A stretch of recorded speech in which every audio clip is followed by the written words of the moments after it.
Muy buenos días, Nakamas, y bienvenidos a una nueva review de One Piece. Hoy el capítulo 1168 del manga, capítulo titulado Las Nieves del Baf, el cual comienza con Oda mostrándonos a través de diferentes personajes de distintos lugares del mundo cómo la aceptación por los gigantes está en aumento, debido sobre todo al buen papel que están llevando en la marina y a la comida y productos de alta calidad que están exportando. Impresión que no solo agradaba a Harald, sino que a casi todos, sino que todos los gigantes del Baf, llegando a estar dispuestos incluso a dejar de ser guerreros, tal y como Harald soñaba desde que Ida apareció en su vida.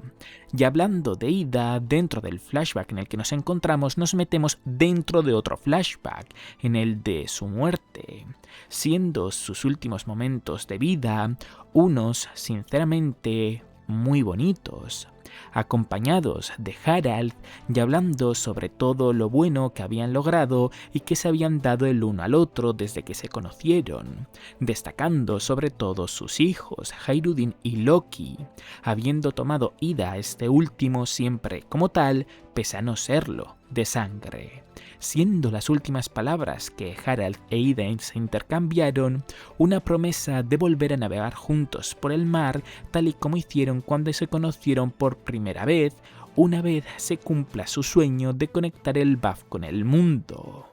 Promesa que desafortunadamente no pudieron cumplir, pero que al menos logró que Ida falleciese con una sonrisa en su rostro, fallecimiento que causó una profunda tristeza en Harald, Hayreudin y Loki, quien ni siquiera pudo estar cerca cuando ocurrió al estar preso por haber destruido la aldea de su madre biológica. Recordemos, después de enterarse que fueron los viejos de esta aldea quienes envenenaron a Ida, asesinato del que Loki parece que prefirió no decir nada. Avanzando un año en el flashback, es decir, hace 14 años, nos movemos a la Tierra Sagrada de Mariejoa, lugar en el que Harald recibió la oferta de ascender a Caballero de Dios tras Shanks, quien era quien iba a ascender tras completar su última misión, haber desaparecido.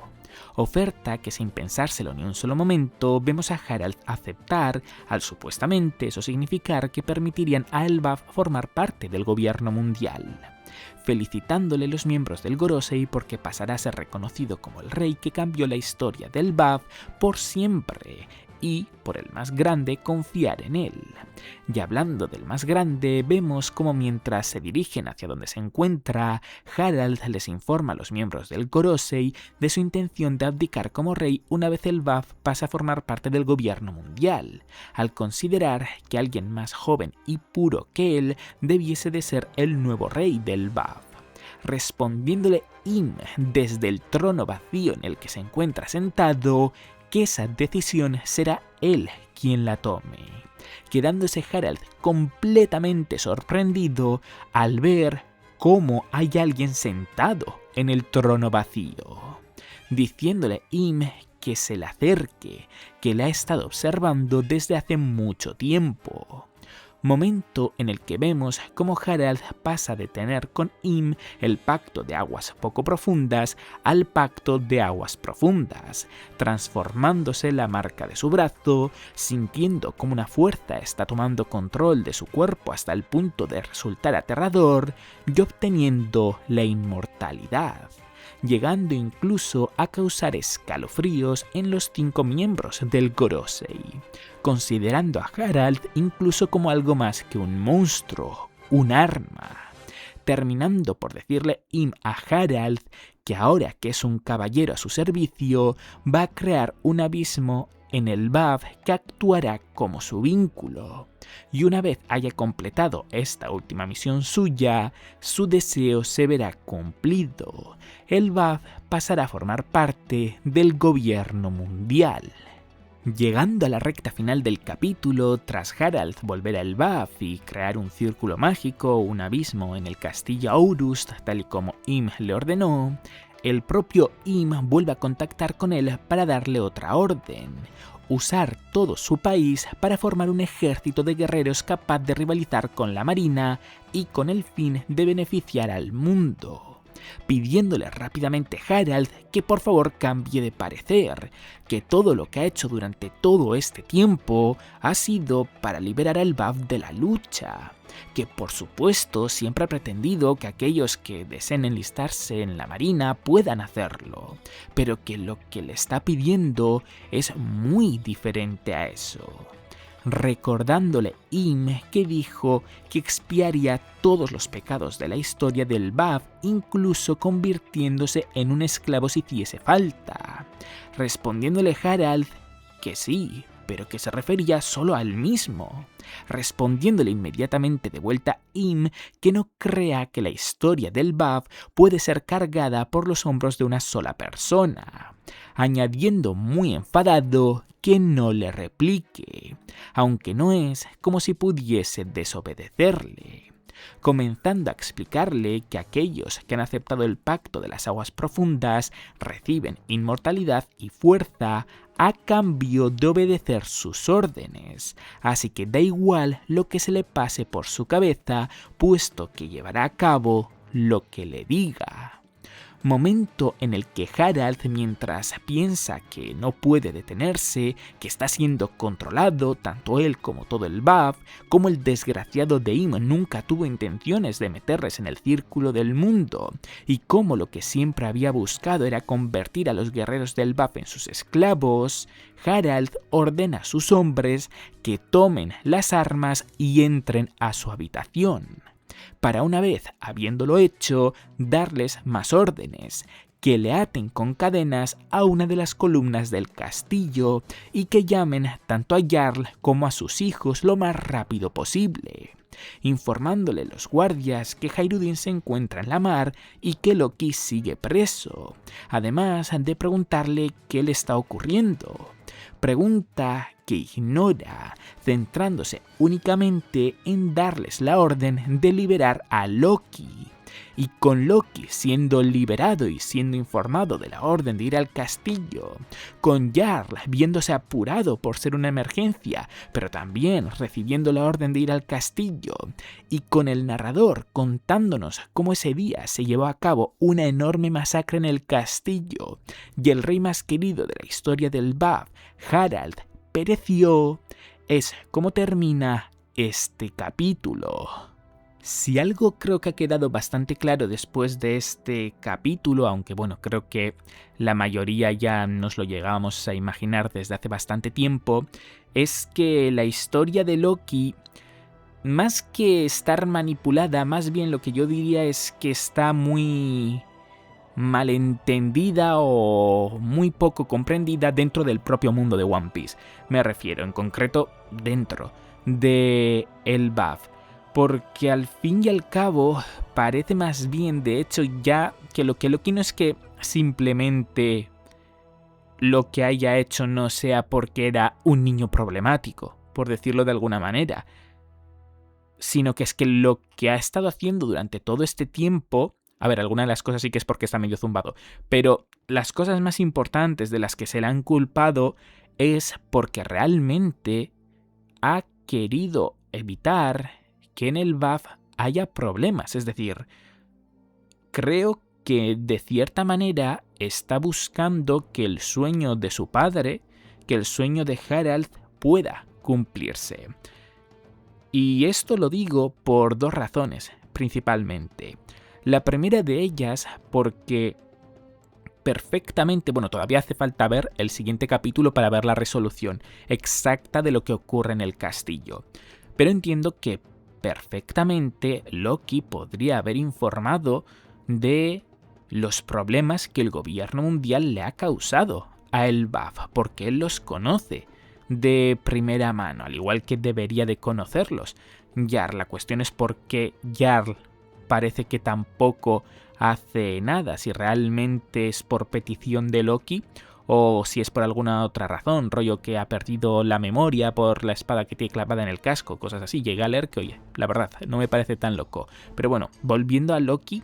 el punto es ese, que es alguien que perfectamente podía haber manchado la imagen del gobierno mundial y podía haber logrado muy fácilmente que todos los gigantes del BAF se pusiesen en contra del gobierno mundial de todo el mundo por extensión y volviesen a ser gigantes, es decir, que se tirase por la borda absolutamente todo lo que Harald había logrado,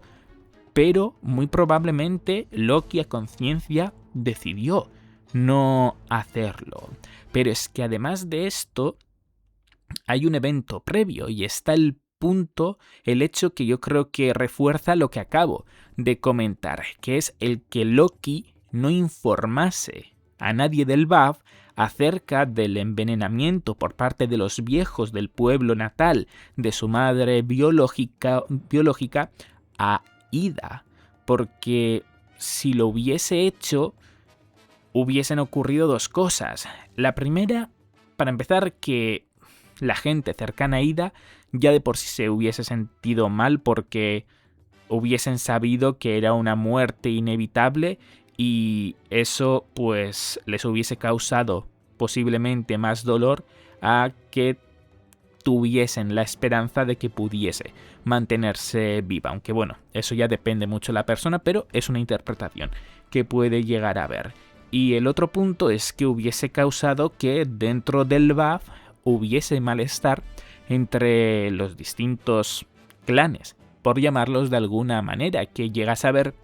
como posible odio dentro del propio país como tal, dentro de la propia isla como tal, y Loki no informando de ello, siendo él, asumiendo él todos los cargos, pese a no tener razón de lo que le acusaban o no saber toda la verdad que había detrás de lo que hizo.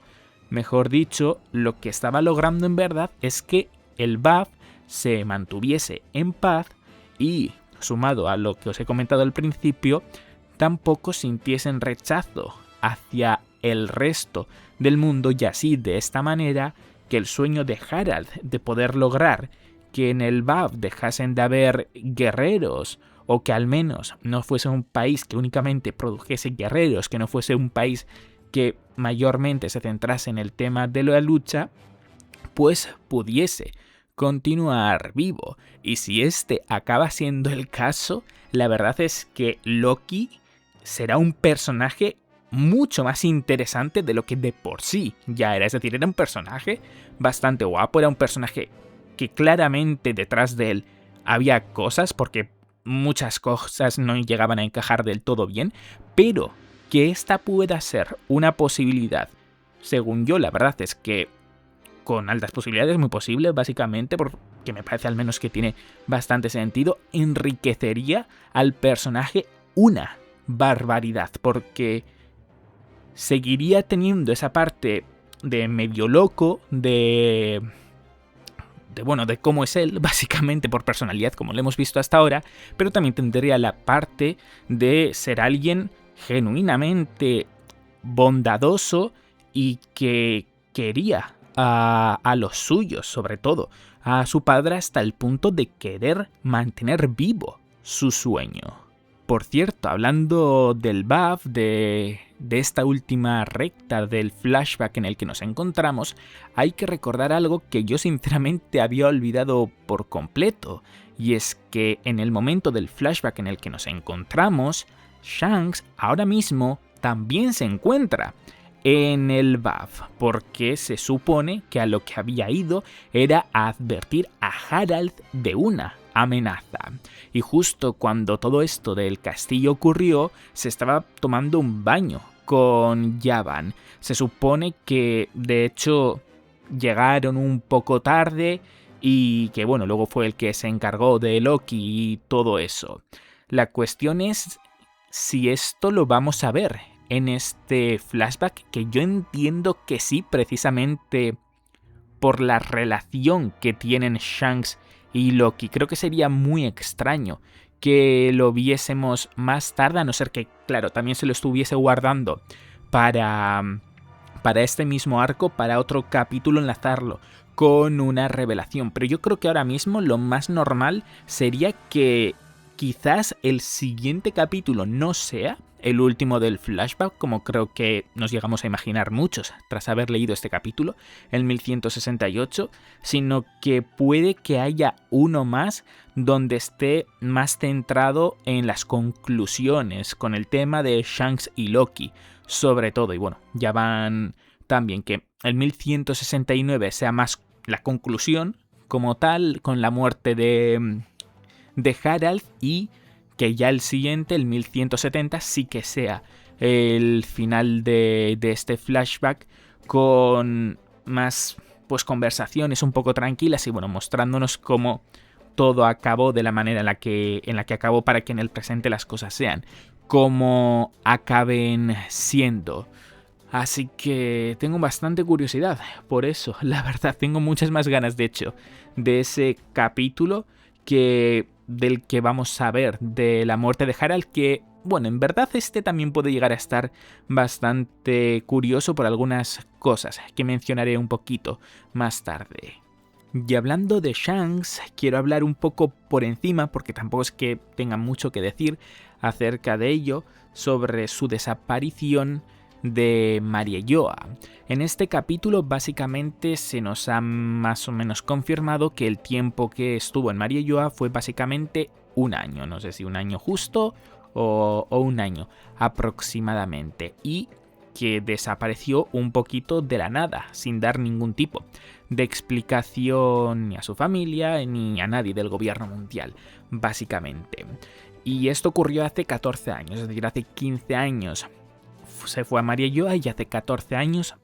se marchó de Mariejoa. Para aquellos que no tengáis los tiempos muy bien ubicados, Shanks ya era un pirata desde antes de haber entrado a Mariejoa. Mismamente fue hace 22 años cuando se reunió con Yasopp por primera vez. Es decir, en verdad, más allá de como pirata dentro de los piratas de Roger, como pirata con su propia tripulación, llevaba unos 7 años antes de haber entrado a Mariejoa. Y de hecho, un año después de haber salido de la Tierra Sagrada, es cuando conoció a Luffy en el East Blue. Fuera de eso, sinceramente, lo que podemos preguntarnos es por qué Shanks estuvo ese año con el gobierno mundial, básicamente, en Mariejoa, y qué es lo que hizo que se marchase. Es decir, son dos preguntas que en verdad pueden estar muy relacionadas entre sí, pero también puede ser que sean por razones distintas, que por una razón entró a Mariejoa buscando obtener algo en concreto y por otra razón distinta es que salió al de un año, no porque lograse lo que buscaba, sino que, como digo, por una razón distinta a ello.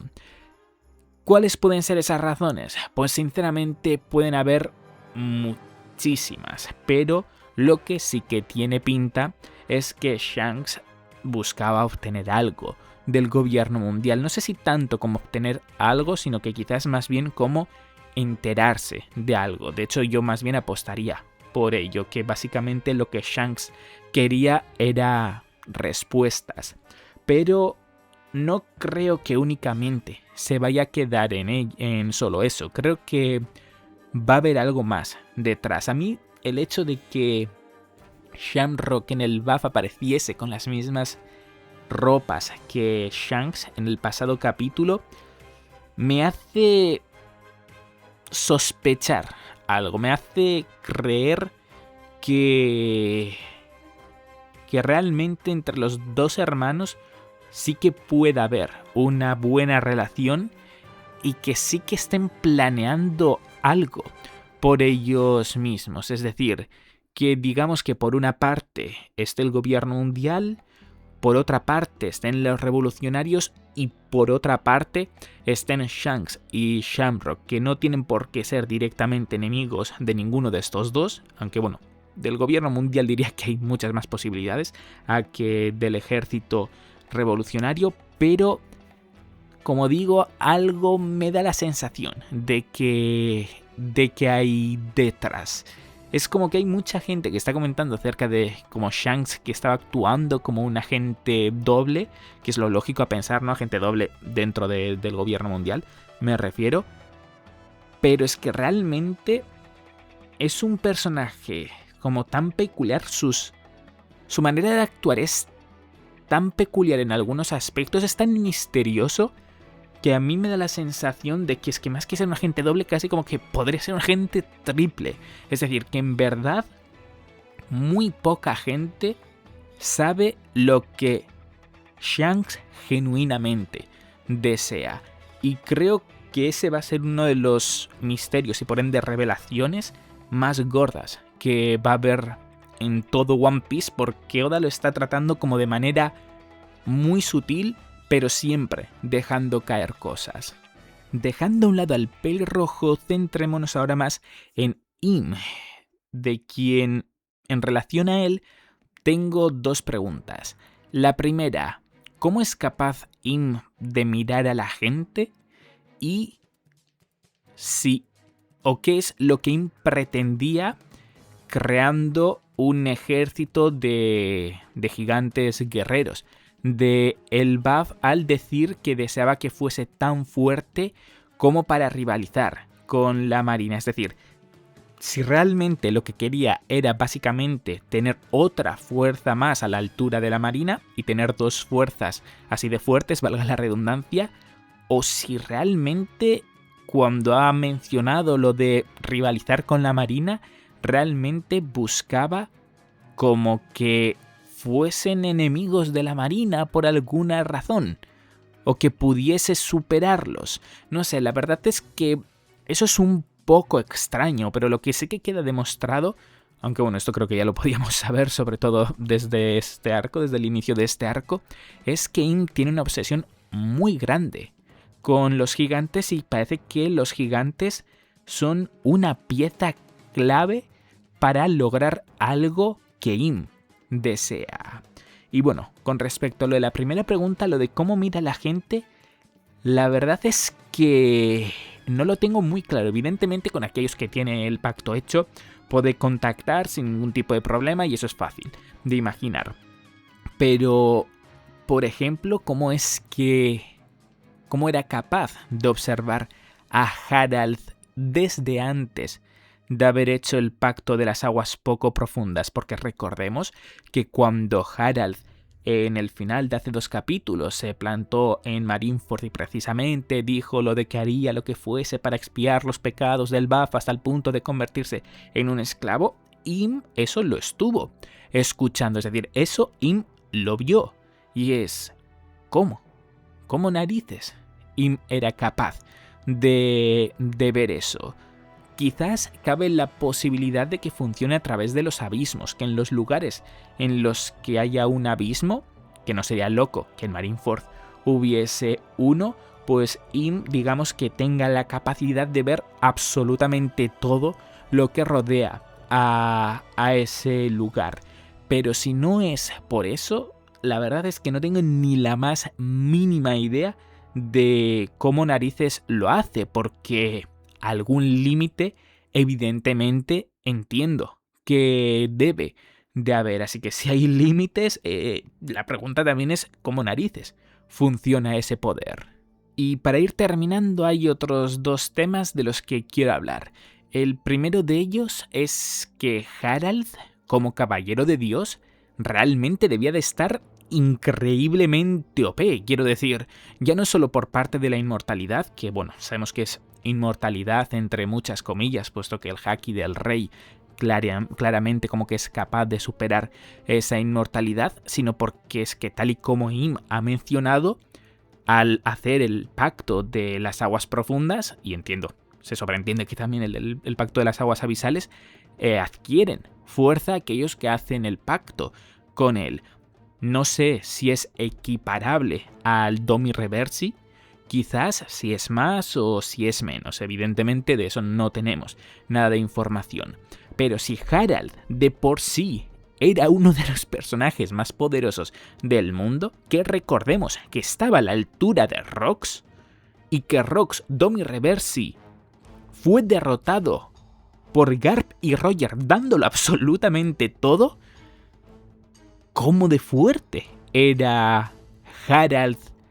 habiendo llevado a cabo el pacto? Es decir, Harald, caballero de Dios, ¿cómo increíblemente fuerte debía de ser? Eso, evidentemente y tristemente, es una respuesta que no vamos a llegar a conocer porque básicamente sabemos que muere antes de siquiera haberlo podido demostrar. Quiero decir, quizás en el siguiente capítulo sí que tengamos la oportunidad de ver algo, pero sabiendo que se está limitando a sí mismo a través de que le encadenen, tiene pinta de que no vayamos a ver en ningún momento al 100% el poder de Harald como caballero de Dios, así que simplemente nos tendremos que imaginar que sí que era una de las figuras más poderosas que han existido jamás en el mundo de One Piece. La duda sería a comparación de Rocks, Domi y Reversi, si serían igual en cuanto a poder, si estaría por debajo o si estaría por encima. Supongo que por encima no, que más bien sería o igual o por debajo. Y de hecho, para que haya diferencia con el pacto de las aguas abisales, yo diría que más bien es algo por debajo del Domi Reverse, que quizás ya si ese pacto en cuanto al aumento de fuerza se refiere, sí que sea lo equiparable al Domi Reversi. Con esto no quiero decir que los miembros del Gorosei fuesen tan fuertes o sean tan fuertes como Rocks, Domi Reversi, sino que me refiero, vuelvo a repetir, al aumento de fuerza que se obtiene desde un estado al otro. Evidentemente, los miembros del Gorosei no eran tan fuertes sin el pacto abisal de las aguas abisales como lo era Rocks, sin el Domi Reversi. De hecho, dentro de lo que cabe, parece que en el Gorosei y en los Caballeros de Dios, si no fuesen por el pacto, por el aumento de fuerza que obtienen y bueno, por la inmortalidad y todo eso, no parece que sean personajes precisamente muy fuertes, porque es que en cuanto a fuerza se refiere como tal, yo diría que es que tampoco es que se encuentren en puestos de los más altos del mundo de One Piece, en el top me refiero, sino que más bien precisamente lo que les ha estado caracterizando hasta ahora ha sido más bien su inmortalidad, su resistencia, lo muchísimo que aguantan. Pero bueno, eso era lo primero que quería comentar en relación a Harald. Una pena que realmente esa respuesta no creo que la lleguemos a ver. Y la otra pregunta, el otro tema, más bien está relacionado con Loki, con su haki de observación, el cual ya hace 14 años parecía ser muy avanzado, muy desarrollado, puesto que tal y como Oda nos lo ha presentado, daba la sensación de que se ha enterado de la muerte de Ida estando en prisión, es decir, bastante lejos, sin que absolutamente nadie se lo haya dicho. Es decir, que se ha enterado porque ha sentido como una presencia ha desaparecido. Ya no solo como una presencia ha desaparecido, sino en concreto la presencia de Ida. Es decir, eso es un haki de observación, como digo, bastante avanzado. Así que desde luego que pone a Loki en un nivel muy alto, y habrá que ver también en el próximo capítulo cuando le veamos matando a Harald, si quizás sí que se puede llegar a ver algo más de su fuerza, porque quizás sí que puede haber un momento en el que pueda estar enfrentando a Harald un poco desatado, o si no vamos a llegar a ver tal cosa. Yo apostaría más por el no, porque también Oda tiene que tener cuidado con poner a Loki excesivamente fuerte. Es algo que debe de controlar bastante, y por lo tanto es algo con lo que tiene que estar teniendo mucho cuidado. Pues hasta aquí ha quedado el vídeo, Nakamas. Como siempre, agradeceré muchísimo que le deis un buen me gusta, que apoyéis a tope el vídeo si os ha gustado. Recordad que en la descripción tenéis tanto mi Twitter, en el que os informo al instante cuando son los capítulos del manga en español y en inglés de manera oficial, como los twitters y los de Vienners de quienes corean las imágenes del manga, para que vosotros también podáis tenerlas. Y ya por último, agradecer muchísimo que os suscribáis para muchos más vídeos de One Piece. ¡Hasta la próxima!